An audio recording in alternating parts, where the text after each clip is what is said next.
Hi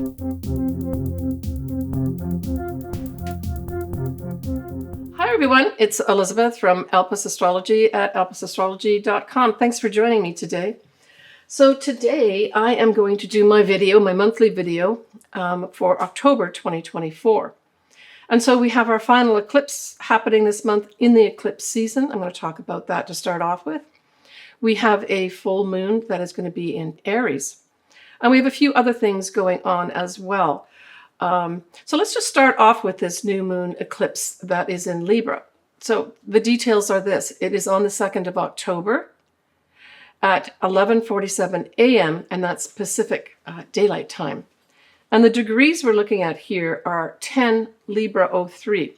So in order for you to have, some kind of significant effects with this eclipse, this new moon eclipse, I'm pretty close in my orbs, so I would say maybe 8, 9, then 10, 11, 12 at the most. But I really like to have it almost exact on the 10, right?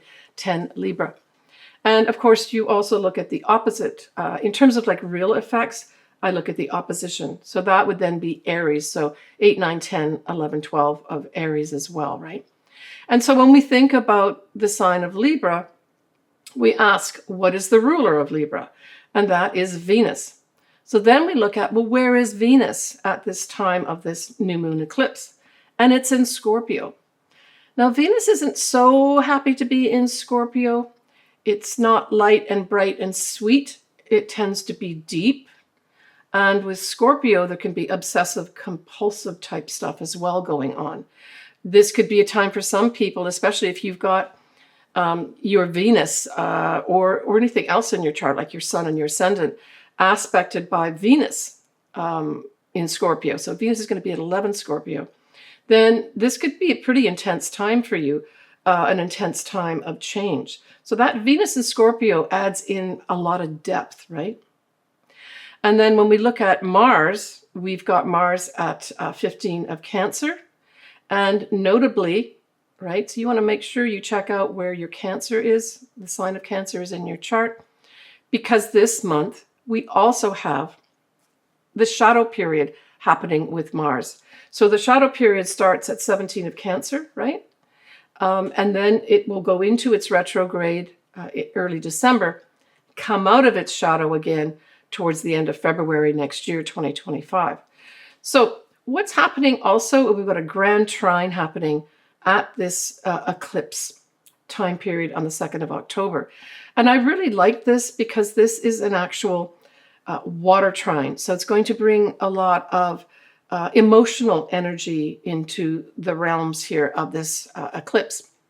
So we have the actual, we've talked about the Venus, we've talked about Mars, and the other planet we have in this Grand Trine is Saturn. And Saturn is retrograde, but it's at 14 degrees of Pisces.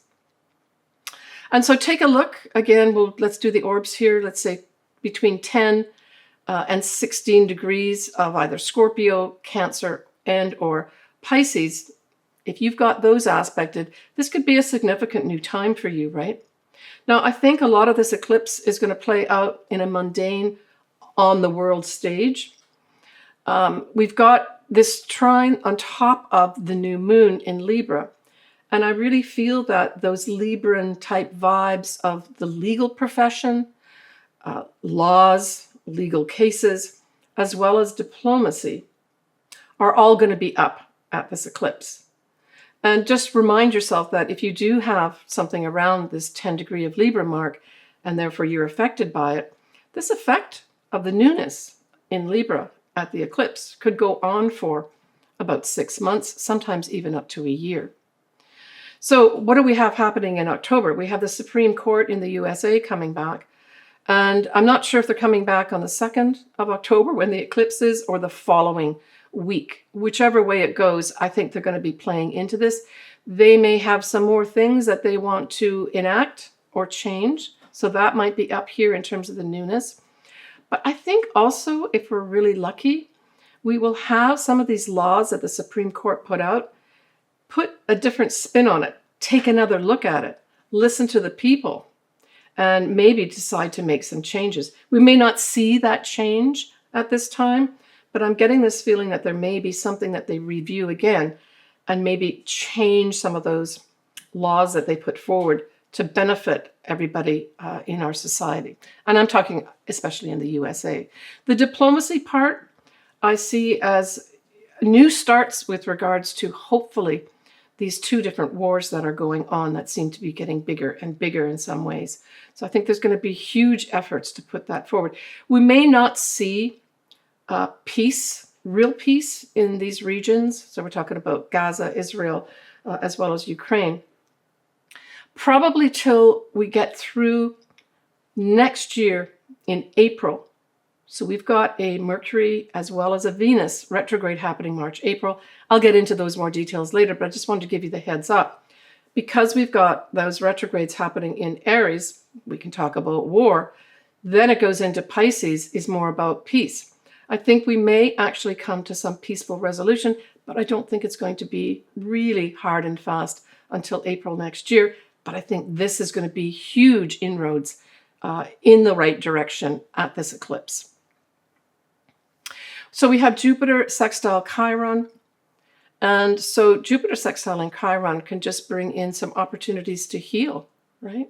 And this is around the 25-degree mark. So this would be 25 of Gemini and 25 of Aries. Okay, so let's head out of that eclipse and now go into some of the things that happen. And the 6th and 7th of October, we have Mars, as I mentioned, at 17 Cancer in shadow. So how would I use that? I would say pay attention to what comes up around that time period, right? Because it's going to be featured more as we get into the retrograde period. Most of this Mars retrograde is going to be in Cancer. And not only is it the retrograde, once we get into next year, like March, April time period, it's going to be going direct, Mars, but it's going to be still in Cancer. Now, I have a Cancer ascendant around 14 degrees, so I will definitely be affected by this. I'm expecting I'm going to be probably very busy. There's a lot of home things that I'm doing at the moment too, so those may increase, and maybe I'll even get some of them done. So you really have to have something around the start, right, of the shadow period, which is 17 Cancer. And then we're looking at around 6 degrees or so of Leo. All right, so that's what it starts in December. I will cover it a little bit more then, but I just wanted to give you the heads up. Look to see where your Cancer placements are. Pay attention to around this 6th, 7th of October with what comes up. And it could be just frustrations come up, or you start thinking about planning to do something to take action. Know that that action may be delayed with the Mars retrograde. So what can you do? You want to do plan A, plan B, and plan C. If you've got something important that you're planning on taking action, especially with regards to the time period of December, all the way through the end of February, which is the exact retrograde time period, right? All right, enough about that one. We've got on the 9th of October a beautiful setup. Now it's a little wide, but we have Venus trining Mars. And so we've got Venus in Scorpio and Mars that's going to be in Cancer. Well, this is a beautiful setup if you've got this type of setup here. So we're looking at, again, around that 17-degree mark. And I would say that this could bring in for some folks, a relationship that is, it's got real depth to it because we've got that Scorpio part that is so, but it adds that little bit of obsessiveness. You know, you could be drawn to somebody with this Venus trine Mars. But the other thing it can bring in, because Mars and Cancer really speaks to our need for security and safety. So you could have a combination of that, right? But at its worst, it may be just trying to cling to somebody when maybe you need to back off a little bit. So if you are entering into a relationship around this time, just be aware of those types of energies that could be coming up and maybe just back off a little bit. That's what I would say. But certainly an intense time for relationships, for sure. On the 10th of October, we have Jupiter retrograde at 21 of Gemini. So I would say that this could bring in, maybe you're wanting to expand, could be expanding in writing, whatever Gemini means for you. So it can be, typically we're talking about communications of any sort. Maybe some folks will have something delayed with regards to making a presentation somewhere. Writing could be delayed, or they have to replan that. Really, Jupiter itself tends to just bring beneficial influences, even in retrograde, even in square, even in opposition.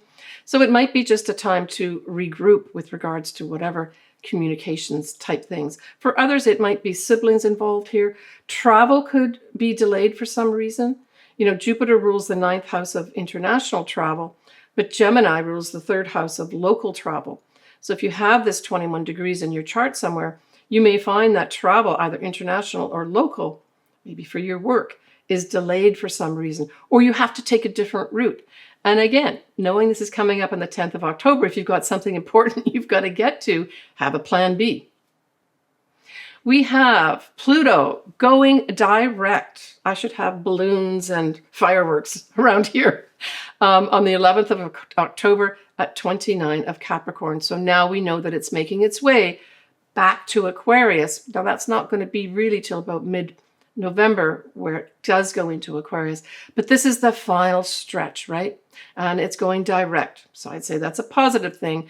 On a mundane worldwide level, this type of transit can bring in that final gasp from all those institutions, all those governments that really need to fall. So we could see around this time period, 11th of October, so we're talking mid-October time period, the final demise of those governments that really need to go, and the people in power. Power likes to be shown, for sure, with Pluto, but truth does too. And Pluto going direct could really reveal some significant truths at this time, especially because Pluto is at that anaretic degree, right? That's a critical degree, 29 degrees. And not only is it that, it's the wrap-up of Pluto in Capricorn in our lifetime. We will never see this again. We have Uranus, is going to be all month at 26 degrees of Taurus. So if you do have this degree as well, there could be some enlightenment, some shakeups, some wake-ups for you. Because it's lasting the whole month, and if you've got this degree, 26 of Taurus, then expect some real big enlightenment and big change coming your way. When we look at the 15th of October, we have Venus again, and it will be opposite Uranus. Well, this can really amp up the excitement with regards to what? Mainly relationships. So this could, on its own, bring in a relationship unexpectedly out of the blue for you. But the other thing this can do, so both with Venus in Scorpio and with Uranus in Taurus, we're really talking about money here as well, right? Your money or my money. And so with the opposition, I would say there may also be, I know the Fed has already done their reduction in interest rates, but this could bring in something maybe associated with that too, where there's some unexpected change in the money markets on a global level, right? But on an individual level, this could bring in suddenly out of the blue a relationship. It can also, on the other flip side of that, have a relationship end at the same time, right? Now, on the 16th of October, Venus again, and let's remember that eclipse that I just spoke about, we have it ruled by Venus. So Venus is playing a big part here, not only at the eclipse on the 2nd of October, but right the way through halfway of October, right? Now it's going to be trine Neptune, and it does this, more than once through a year. So it's like the only time you're going to have Venus trine Neptune, but this is a beautiful thing too. This is going to bring in opportunities for us to be inspired, great inspiration, right? So, hey, if you've got to give a presentation, say around the 16th of October, this setup of this transit could really have you inspiring people. Venus can also stand for females. So there may be some inspirational thing that happens here with regards to females. Or a female may provide great inspiration at this time. Now, just going back to that eclipse again, I'm not going to go into what's called the Saros cycle. I know other astrologers have, but just know that all these eclipses that we have happen are part of larger cycles from way back sometimes 1,000 years ago. And some of them will go forward for at least another few hundred years. And so each of these eclipses belongs to a certain cycle. This particular eclipse that I've just spoken about belongs to what's called the 8 South. And then you have certain themes associated with it. So for this one, even though it's a new moon, it has separation, loss, and to finish something. But finishing something and wrapping up something, but for some reason there's a little bit of sadness associated with it. So, this could play out for some folks where you have this great creative project that you've been working on maybe for years, and you finally put the final touches to it, but your whole life has revolved around it. And now you're seeing that, ooh, I'm going to have to now let that little baby go, whatever it is that you're creating. So that sort of thing, just to give you, something to imagine what I'm talking about. The other big thing about this eclipse, though, is to take good care of your physical body, right? Let's move on to the next lunation. So that's going to be the full moon in Aries. It occurs at 24 Aries, 35 minutes. It's a full moon, so we know that the sun is in the opposite sign. So here we are featuring Libra again, right? So that's 24 Libra is where the sun will be. It happens on the 17th of October at 4:27 a.m. Pacific Daylight Time. The moon will be conjunct in Chiron, and so we're talking about healing energies here of some sort. And because it's a full moon, these could be difficult healing energies, not necessarily something that is smooth and moves forward. Don't forget, this is a full moon. It is not an eclipse, but a full moon. Something could come to light on a global level or a mundane level with regards to something to do with our health. That could be coming up here as well. We have Venus as well as Pluto at this time at 29 degrees. That would have Venus in Scorpio, and that would have Pluto in Capricorn. So these are both at the anaretic degree. This is going to bring in some intense energies. And I'm seeing this as females with the Venus, or a female, or both, confronting those in power powerfully. Yeah, there's going to be some contentious stuff going on here at this full moon to do with females and maybe female-related things. I think we all know what that is. We also have Mars will be squaring Chiron. So it's like healing is wanted, right? But for some reason, it's being prevented. So I'm thinking there may be a lot of things come up here regarding women that are not good for them from the health standpoint. I'm just going to leave it at that. Nicely, though, we're going to have Jupiter sextiling Chiron. So there's opportunities here to expand for the benefit, right? Jupiter's all about benefits. Good advice comes with Jupiter as well. Teaching comes with Jupiter. Foreign people, foreign things. So there's an element here of potentially teaching, but also of expanding the opportunity to heal. So it's interesting. We've got both the expanding healing, but then we've also got kind of almost the opposite of, there may be irritation with this. So it, to me, says opposing forces with regards to something to do with our health, probably on a global level. We have Venus opposite Uranus still. So we already covered the Venus opposite Uranus up there on the 15th, but it still continues here on the 17th of October.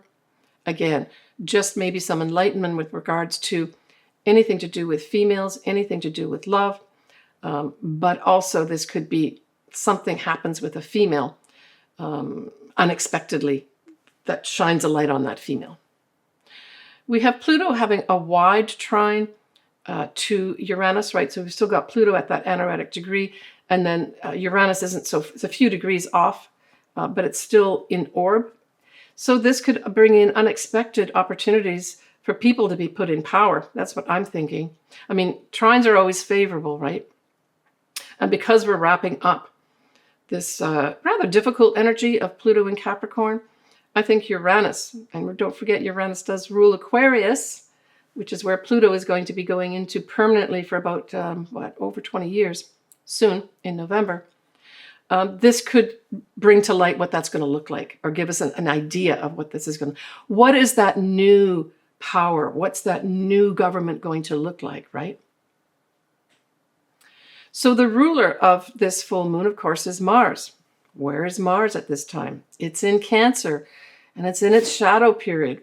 And on top of that, Mars, in a wide square, squares both the sun, right, in Libra, and then that moon in Aries. So I would say this is going to be probably aggressive types of action. This could be warlike situations. Now, Mars doesn't necessarily like being in Cancer. Mars likes to move ahead and do things. But Mars in Cancer can form this very protective type energy, safety energy. I want to protect myself here. So there could be a theme of that around, just generally speaking, right, in the wide public, where we need to protect ourselves here. It also refers to protecting yourself and your individuality, right? Because it's the moon we're looking at, and that is in Aries. We want to do our own thing. And this is Mars saying, not so fast, not so fast.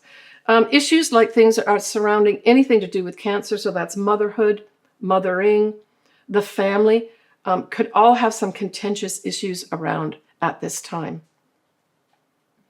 So when we look at the 23rd of October, we have Venus now in Sagittarius. I know it's not the best place for Venus, but at least it brings in some optimism here, right? And it'll be trining a North Node. So I would say something is going to happen here with regards to a mundane aspect where, and this again could be a female, a positive female, but there's going to be some positive news about our destiny. And I think this is going to be brought through women, maybe generally speaking, or a woman who is very optimistic and positive. On the 26th of October, we have Mars forming a favorable aspect with Uranus, and that's going to be the sextile. So this is an opportunity to make change. Okay, so how can you use this? If you need to make some change in your life, and even if Mars is in shadow, it's okay. It's still going direct. Around that 26th of October will be a good time to take some action to make some changes in your life. That's just period. Take some action, movement. Seek out enlightenment. Opportunities like that are going to exist there big time for you. On the 28th of October, Mars still now is going to trine Neptune.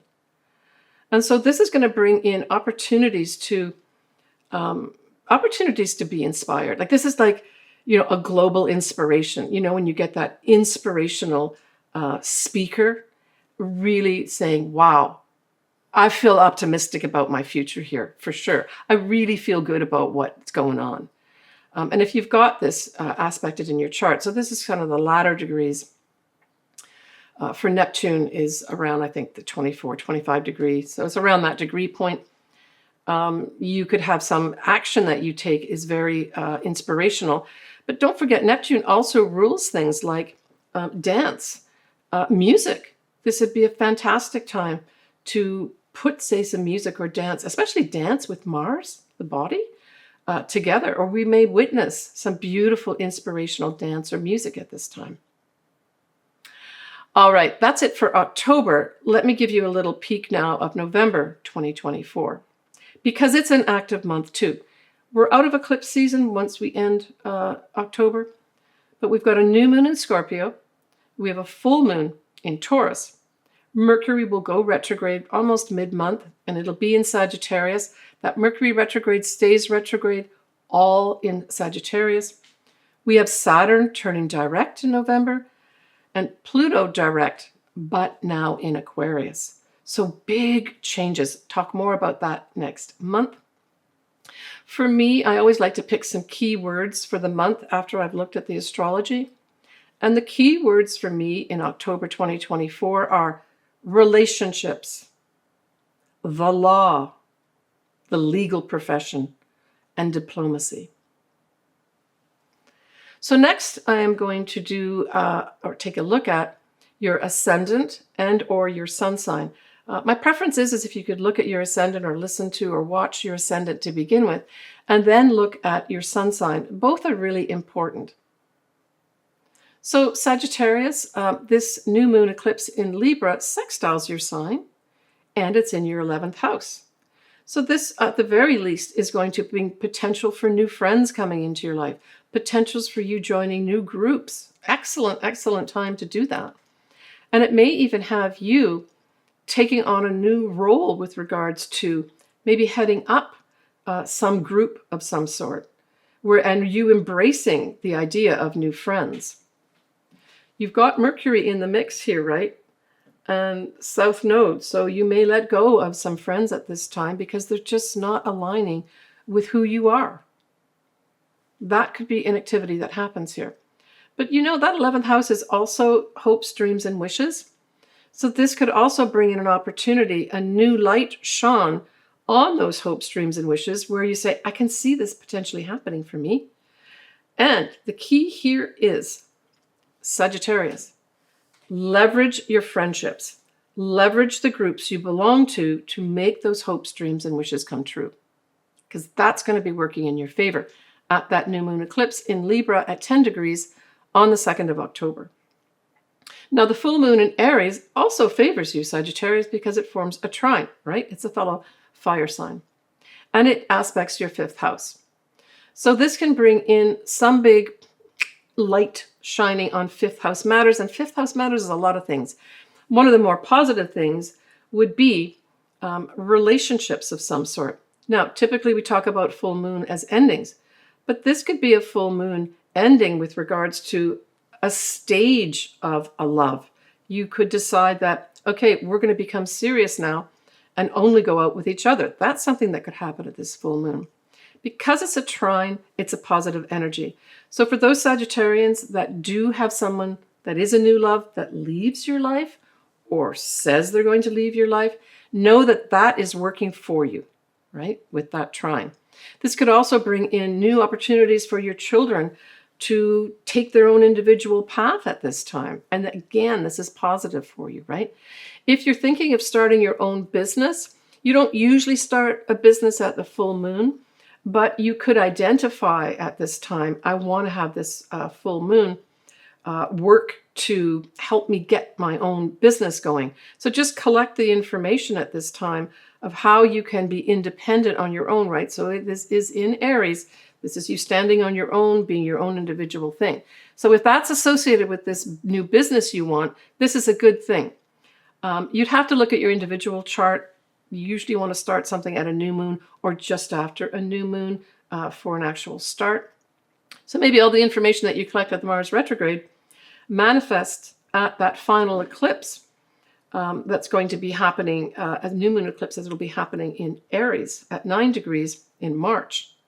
So that's what you could do, and just don't get frustrated with the Mars retrograde part. Look at it as, if I'm getting frustrated and delayed, what do I need to do to make this happen? And know that that making it happen may not fully manifest till around the end of February next year. So do your planning, right?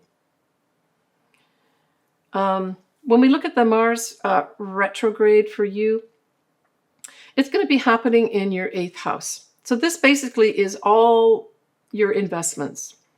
This is your money that you share with other people.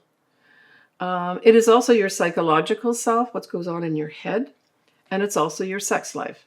So all these things could be coming up with regards to the Mars retrograde, you looking at them.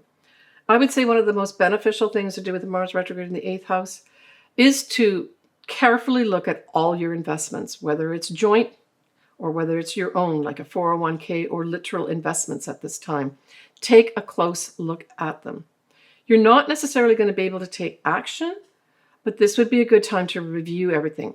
Now, for those Sagittarians that are retiring, wow, well, this is a phenomenal sort of time period with a Mars retrograde. That is when you take, and you know, I've gone through this where I've accessed my money and my pensions because I wanted to retire out of my corporate job. And I can tell you, it's quite a process. It required quite a few months for me to get all of that sorted out and moving forward. Know that there's going to be frustrations. There may be a time point in January when we've got that Mars opposite Sun that, poof, something may move forward for you that's positive. So work towards that, and then work towards that end of February as more of a time of maybe really manifesting the utilization of those investments in your 8th house, your 401k, your pensions, etc., right? Also a time period when you're going to be able to invest appropriately. I would not try to do any new investments with that Mars, especially the Mars retrograde period itself, right? So that's going to be the first week of December all the way through the end of February next year, 2025. But other than that, this is review time for you, right? All right, take care of yourself. All right, folks. So that's going to end my whole discussion here of this month of October 2024. I'm sending lots of love out to everybody and lots of great best wishes. Didn't talk about Halloween, but hey, enjoy yourself at Halloween. I haven't looked at that day, but there's no big moon or eclipse at that time. Yeah, enjoy yourself, and love other people. Make sure you're bringing balance into your life. Try to go for the win-win situations with this big influence of Libra as well as Aries, right? Love to hear from everybody. If you want me to do your chart, this might be a good time to do it. I may be doing a live session coming up in November. I will definitely make announcements about it, where I will be looking at the year ahead. I've still got to do all the planning for it. All right. Take care, everybody. Talk to you soon.